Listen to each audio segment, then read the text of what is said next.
Hi. I thought I'd just do this fun. I walk along this beach every day, and we are actually in Legian, just north of Kuta. Interesting to have a little Ask Me Anything session. I'm pretty careful with my mask. Some people say you don't need them outside, but I don't fool around. I've spent enough time in hospitals in Southeast Asia to make me very careful. If you have any questions, go ahead and ask me. This is, I know, just off the cuff with no warning. So that's not really good content marketing, but I suppose that's okay. It's about, I think, 1 p.m. here on a Monday. For an idea of the scene, down here in the tourist areas, you can see normally there would be tables and chairs set up and everything. Yeah, there's just security out front. That's all that there is. You actually could rent a surfboard there if you wanted to. If you have any questions, go ahead and ask. So this beach was closed for a few months. I think they opened it back up in, was it late July, I think. Yeah, it was totally closed, and now it's opened up. But the thing about Kuta and Legian is that there aren't any tourist visas being issued.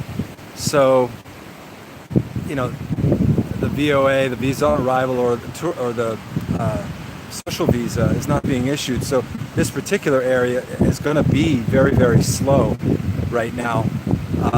If you go a few miles north of us here, Canggu and places like that, where there are more expats living, it's a lot busier up there. I know I have friends up there, and I know that restaurants and even clubs are open. A lot more people and a lot more activity. But yeah, Kuta is very, very slow.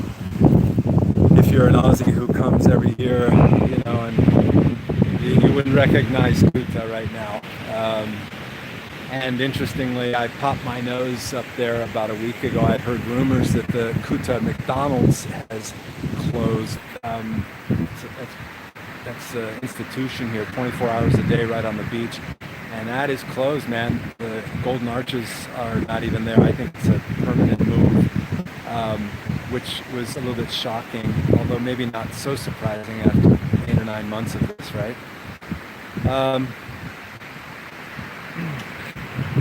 Kuta, very much a ghost town right now.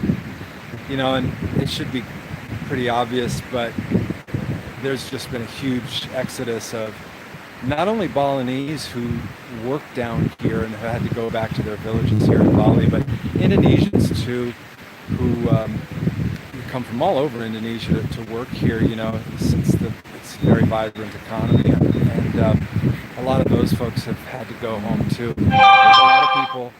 A lot of people tried to avoid going back, for months, but every month that this drags on, it just gets harder and harder, I think, for many people. It's the same thing that's happening, I guess, all over the world, and especially in the tourism industry. It's been hitting you disproportionately there if you're in that industry, in Bali and anywhere, I'm sure. Interestingly, my wife's from Medan, Sumatra originally, and by the looks of things, her family is still there, and it looks pretty. Things are almost like normal there, but just a fraction of what we'd have normally, unfortunately.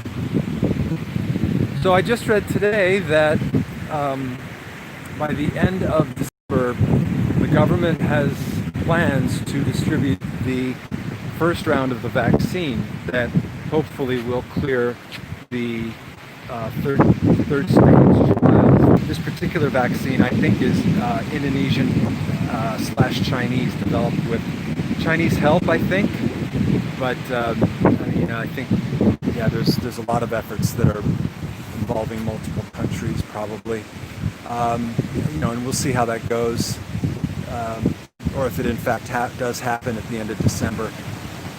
I know there are at least a few third stage trials that were set to be begun in like July, and my understanding they'd go like 5 or 6 months, so they would be coming to a close, hopefully with some good news in terms of safety and efficacy, right? I guess we'll know pretty soon. I don't know if that's going to be mandatory. I don't know how I feel about taking it in the first day or two. I'd probably decline to do that, but we're all going to have to do our part, I suppose. If you have any questions, you can just go ahead and put them in the comments. I'm pretty good about answering any questions that you have. I know one question that everybody is asking is when will tourist visas be available again? And the best I can tell you is that it will not be before the end of the year. Now here we are, what is it, the 8th of November, so the end of the year is not too far away.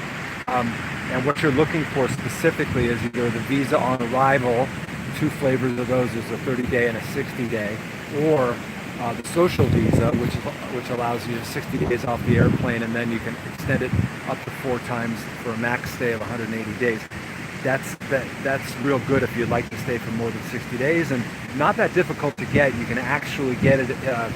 Just Google for a Bali visa agent, and you can find an agent here who will send you everything you need to your home country, so that you can do the paperwork and apply it a visa, the Indonesia visa, Indonesia embassy closest to you, if that makes sense. So if you're thinking 2021, you'd like to come for an extended period, I really recommend the social visa. Not issuing it yet, again, but you might want to think about that. That's what I used for a long time. But of course, we're expecting the VOAs available again, probably about the same time that the social visas start getting issued, and that'll be a wonderful day for so many people whose livelihoods have been compromised during this period that keeps on dragging on and on. So yeah, visa availability. What else? And I've ranted before about how I think we will come back in 2021. I don't know if it's going to be normal again, but on the other hand, if you want to come for either a short or long visit, I don't know if that really matters, as long as if you can come. I mean, even if we're at 40 or 50 or 60% of normal visitor volumes, it'll still be a wonderful place to be. Bali's a nice place to be even now. So all I would say is that, and a couple months ago I made a video about this, is that, if you're considering a trip, when they start issuing the visas again, there are going to be crazy deals for visitors. 2021 will be a very, very, very good year to come, whether you want to stay for a couple weeks or 6 months or more, okay? I'm sure that's going to be the case if you're price conscious at all, and really, we all are pretty much. No matter what your budget is, you're going to be able to come and find very good deals on accommodations, restaurants, etc. As happy as the Indonesians and the Balinese are to see you, normally they will be even more so in 2021 for obvious reasons, right? So I would not be dissuaded from a trip to Indonesia or to Bali in 2021 at all.